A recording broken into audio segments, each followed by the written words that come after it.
talv on kõige õigem aeg puude langetamiseks ja ohtlike puude langetamiseks. Et siis just maapinda külmunud, me ei tekita suuri kahjustusi oma tendikaga ja linnud ja loomad ei vesitse.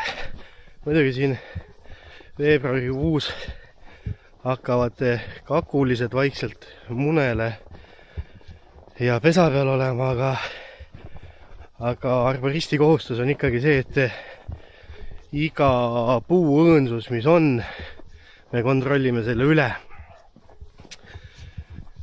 Täna siin teemegi algust puude raadamistöödega.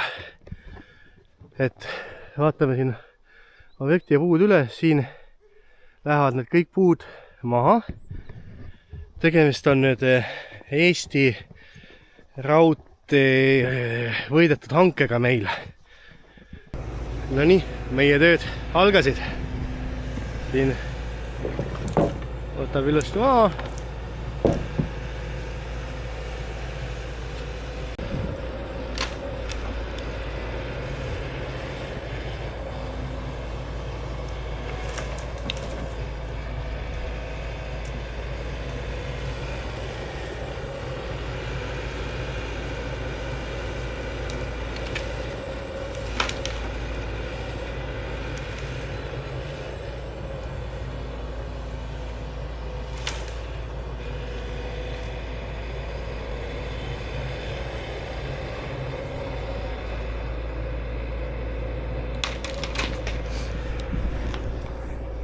Kui sinagi vajad ohtlike puude langetamist või suuremaid raadamistöid, siis võta meiega ühendust ja aitame.